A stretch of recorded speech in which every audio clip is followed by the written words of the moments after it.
In the hushed shadows where the veil between worlds grows thin, lies a realm steeped in enigma and whispers of the future. What secrets lie within these ancient symbols? Who were the arcane artisans who birthed these 78 cards? What drove them to unveil the secrets of the cosmos? And what power does tarot hold over our destinies today? The idea that tarot puts forward is that free will and all, yeah, our job here is to be happy, is to live a happy, enriching, sustainable, enjoyable, loving, connected life. That's our job. Now, when we do life properly, when we live it in the best way, we see life clearly. We can see what life is really about, which is love. With a capital L, not just romantic love, love. So we have love and we have fear, and they're polar opposites. So when you live without fear, you live from a position of love. Okay? And when you live from a position of love, you then make changes in the world, incremental changes. The way you live your life is different. You see life differently. You can see clearly it is enlightenment in the real sense. Human beings are amazing in they have this huge spectrum of from the very darkest to the very lightest. And all of us, every single one of them, I believe, we all have the capacity for all of it. All of it, depending on the circumstance we find ourselves in. How we choose to express whatever part of it we want to express is our choice. But the thing is, when we express towards the darker side, often the end result is that we become pretty unhappy as a result. It doesn't actually improve our lives. We have to choose to find a mix in life which works for us, in which we can exist and thrive and be happy. It's not about judging anything as good or bad. It's about looking at things from a helicopter view and going, is this actually working for me? And then changing it. And tarot gives us the means to do it. The Fool. The Fool's journey is a profound metaphor for human existence, encapsulating the quest for self-discovery and growth. Each card in the major arcana symbolizes a stage of life's journey. Along the way, the Fool encounters various archetypes and trials, mirroring the complexities of our own experiences. The Magician embodies potential and manifestation, while the Tower signifies upheaval and transformation. Despite challenges, moments of revelation and enlightenment, such as the Star and the Sun, offer hope and joy. Through this symbolic narrative, the Fool's journey teaches us to embrace life's ups and downs, leading to greater awareness and spiritual enlightenment. The history of tarot is somewhat murky. There is no objective proof of how and where it started, which is rather awesome really, because it sort of has evolved and appeared and grown. That's lovely because nobody invented it, and that's quite a big deal. Nobody invented it. The major arcana cards came originally not from Egypt, as a lot of people think they did, but actually from India. So there were Hindu cards, and they were supposed to be the attributes, the perfect attributes of the god Vishnu, I think. The people that travelled outside of India, they travelled out from India into Egypt, bringing those cards with them. And as they travelled through Egypt, this is over some considerable time, right? We're not talking a 2-week trip here, we're talking a migration. As they came, they took their own religion with them, obviously, but then as they went through Egypt, they then picked up some stuff from the locale, We're talking traveling people. So as those people came through Egypt, they also picked up stuff about pharaohs and kings and some Egyptian iconography. And so the cards started to morph and change as they came out of Egypt into Eastern Europe. Of course, they became known as gypsies, because they came out of Egypt, and that's where the term gypsy comes from. They came through that down into more Central Europe, Italy, and because of their way of being and earning money, they came face to face with what was happening in Europe at the time, which was gambling cards, which is the cards with the 4 suits, had already started to become a thing. And what we think happened was they mashed the two together. There is a guy whose name was Attilia, who started looking at tarot and looking at the gypsy fortune-telling thing and started to experiment with it on a larger level. He was the first one that termed the description talking to tarot as talking to the Godhead, which is interesting because that's exactly what the original traveling people were doing.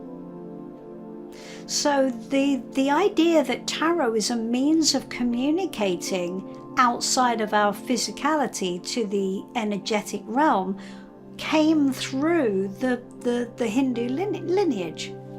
So Attilia, I think, redeveloped tarot into, he made the first deck that was, I think that was the Tarot Marseille, that was specifically designed for divination. When we get to the Hermetic Order of the Golden Dawn. And so the 20s was a very interesting time. It was a time of great progression, of artistic expression, of people breaking the rules. And the Golden Dawn were very interested in the idea of energy and magic. Magic with a K, so it's magic as in making energetic changes, a bit like I was talking about earlier, where how much power do we have to manipulate and change and connect with deities or energy or spirits or whatever. And so the two people who were members of the Golden Dawn, which was Arthur Wright and Pamela Colman Smith, decided they were going to look at tarot because tarot appeared to have a connection to the energetic world. The Tarot Marseille, the minor arcana part, didn't have any pictures on it. The only pictorial part was the majors. So traditionally, that, like the playing cards, right? They're just what's called pip cards. So they decided to turn the whole deck into a pictorial experience, and they looked at the numbers and they did an amazing, it was almost like a life's work, where they worked out the energy of each card in each suit and then came up with an imagery full of different sorts of symbolism, which reflected tarot's journey around the world through all humanity's different spiritual, religious belief systems. And they brought all of those together and made each card an energetic, symbolic representation of how that card stood energetically in the process. It was an amazing thing, amazing. And that's become the foundation of how we use tarot now. It still holds sway. It still is the industry standard deck. It's the go-to Bible of tarot. The Major Arcana.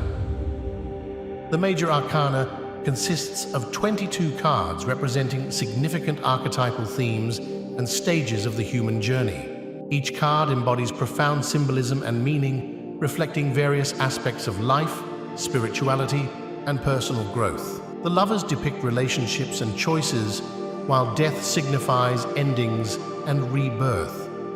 The cards evoke introspection, challenge, and transformation, inviting individuals to explore the depths of their psyche and connect with universal truths. Each card in the Major Arcana guides individuals through trials and revelations towards greater self-awareness and spiritual enlightenment. Ultimately, the Major Arcana is a powerful tool for gaining insight, understanding, and spiritual awakening? Well, originally I was quite comfortable with the idea of sort of esoteric stuff. My aunt read playing cards, sort of gypsy style. It's called catamancy. I have been interested in energy for a long time, energy and how we change things and how we can take control of the energetic creation of our lives, right? The stuff that happens to us, how much control have we got? One day I was in this whole immersive experience and I found myself sitting on a bench. There were fields either side and woods in the distance, and this little boy ran out of the woods, really enthusiastic, wearing shorts. He had a stripy t-shirt, bare feet, sort of sandy hair. His feet were dusty and his eyes were sealed shut, so he was obviously blind, but he didn't seem to care at all. And he jumped up on the seat next to me and was kicking his legs. It was really real. He was kicking his legs, he was full of energy. And I said, "Oh, hello, are you a guide?" And he just went, he didn't speak, he just shook his head. I said, "I see." And he handed me a stone egg, a white stone egg.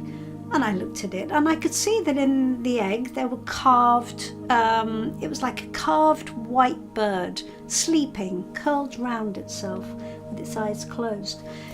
And I said, "Oh, it's a white dove." And he just nodded his head, jumped up and ran away. I'm like, okay, that's random and odd.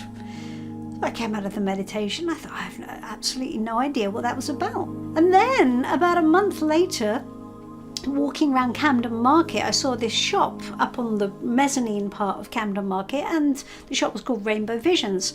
And I thought, oh, it's a nice hippie shop. I like a hippie shop. I'm going to go and have a look at the crystals. So I went up and tarot readings was on the window. I thought, oh, that's interesting. Tarot readings. Maybe I need tarot readings. Life was falling apart in royal fashion at the time. So I went up and I went into the shop and I said to the guy behind the counter, "Excuse me, I'd like to inquire about the tarot readings." And he pointed out back, and there was a guy sitting in like a room at the back, dressed in these white robes with long white hair and beads, and he was sat there and obviously reading tarot. And he said, "Yes, you need to speak to White Dove." I said, "Okay, I think I do need to speak to White Dove." So I booked a reading with White Dove, and White Dove told me that I was in the middle of a karmic storm and that my life was being completely changed and I was being moved to a new path. And I said, I absolutely refuse to be, I will have no truck with this. I want my life back, actually. Nobody gets to move me to a new path. He said, yes, but here we are. So the next 3 years are going to be really, really hard. And you're going to have, there's going to be help for you along the way though. And this new, I said, well, what is this new path? He said, I'm not at liberty to say, but you'll find out in time, but now is not the right time and you should just walk the path. So I said, well, I'm outraged at this. And he said, well, nevertheless, it is in process and you did ask, didn't you? And I said, well, no, not for this.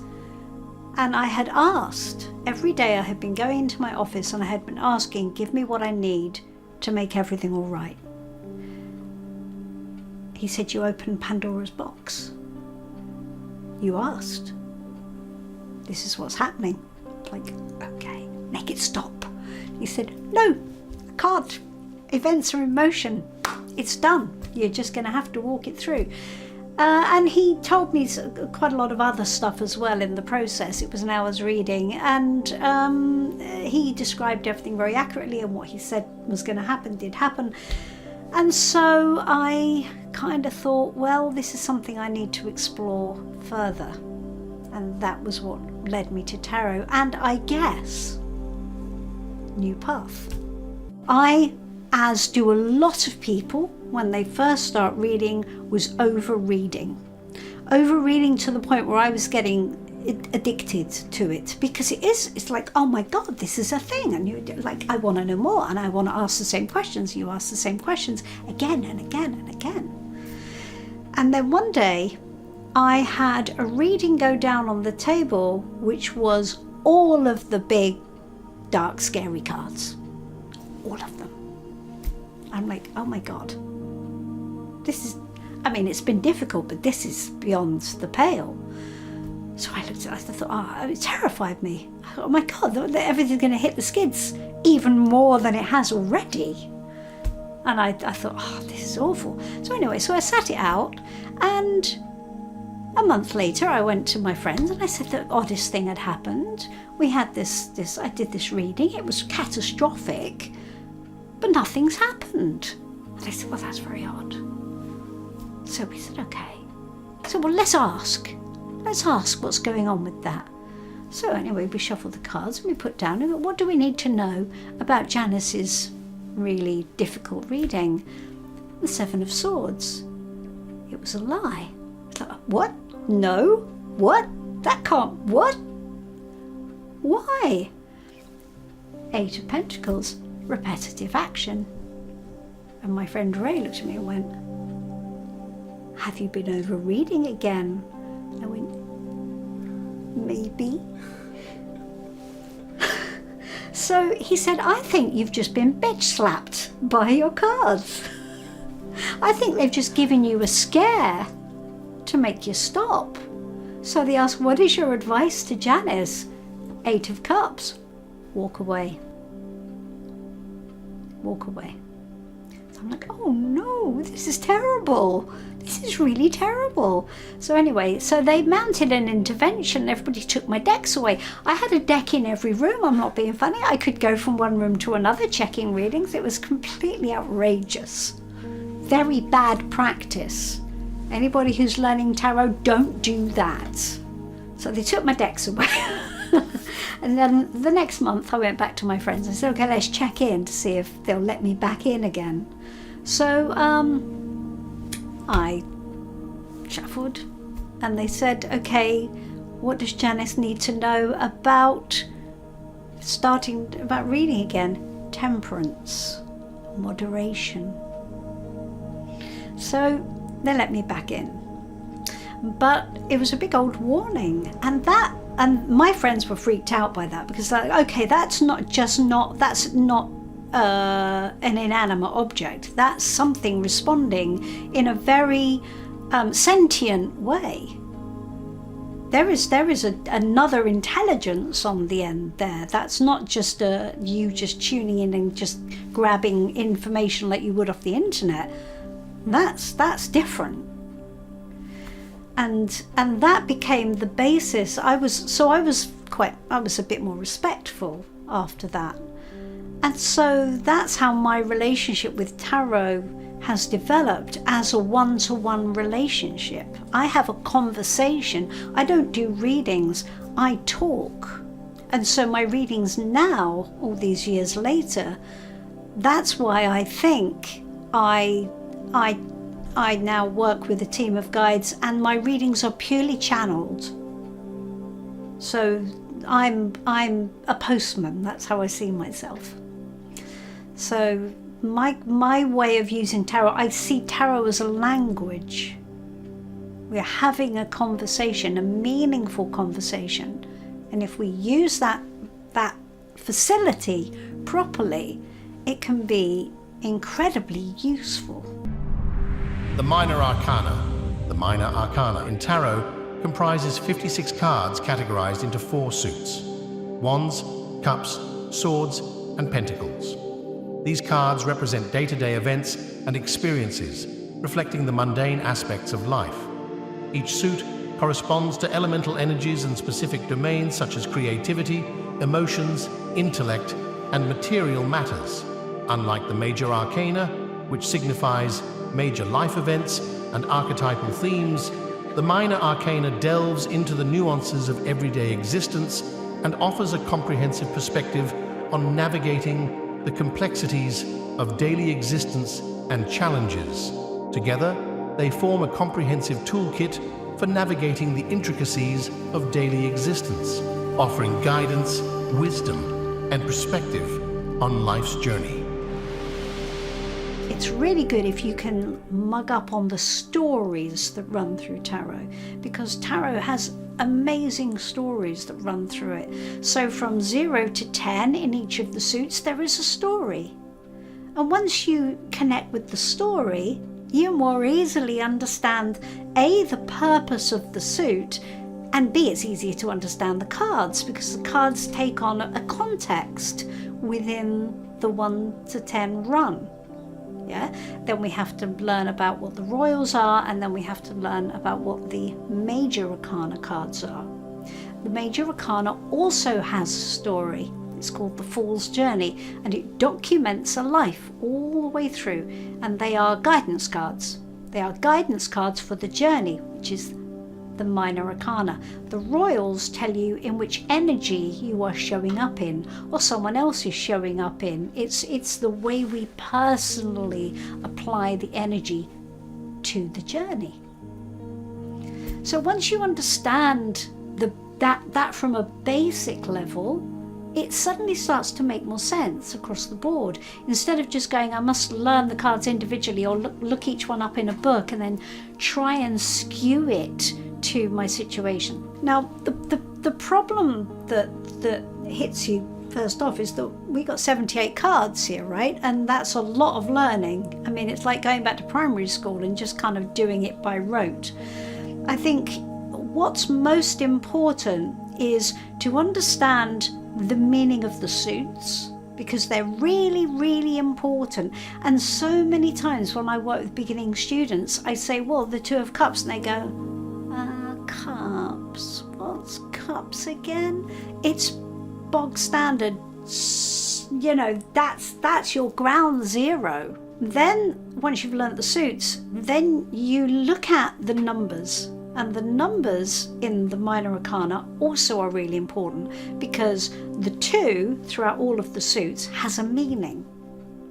It's skewed by the meaning of the suit, but nevertheless. So you don't have to learn everything absolutely individually. Once you've learnt the suits and you can learn the numbers, then you can see how those numbers apply to the suit. If you can say, where am I in relationship to this situation, and you get the 4 of Cups, right? You can look either side of that to the 2 and the 3, and then the other side to the 5 and the 6.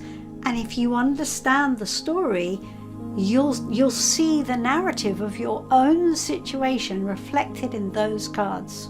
Other mistake people make when they're reading tarot for the first time is they think of the thing they want to ask, and they don't formulate a specific question. They go, oh, what do I need to know about this? And then they start putting cards down. And then they've got 4 or 5 cards on the table, and they're going, well, that means that, and that means that, and that means that. So that must mean it's telling me this. And it gets incredibly confusing. The question is the most important thing. And people don't take enough notice of their questions. Imagine a tarot being like an early Google, right? So when you used to search on Google, in the old days, you had to be very, very specific about what you asked. Now these days, Google will go, did you mean? Yeah, it'll preempt your question. But tarot won't do that. Tarot will be very, very literal. Your question will be answered very specifically. If you make your question fuzzy, the answer will come back confusing. So ask your question, take one card, and then see how that card answers your question. Bring it back to the question. Because what happens is people ask a question and then look at the card, and all their attention goes on the card, and they're trying to work out what the card means, and the card becomes central. The card isn't central. The card is an answer to a question. Because when you ask a proper question, you stop, you focus, you honour it by making sure your question is clear and unambiguous. And it almost becomes a point of, not quite meditation, but intention. So you're stopping your mind from flitting, You're focusing in on your question, and you're making it your intention that you will receive the answer and you will understand it.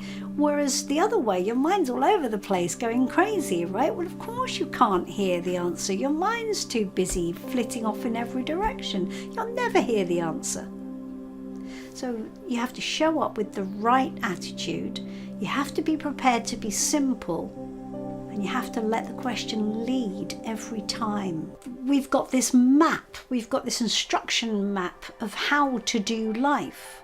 And so when you look at tarot as a helicopter view, when you look at its mechanism, it gives you an entire philosophy. It gives you a way of approaching life and a way of improving your experience and a way of how to see yourself within that journey. And that's what I use. That's how I see my relationship with tarot. It is my map.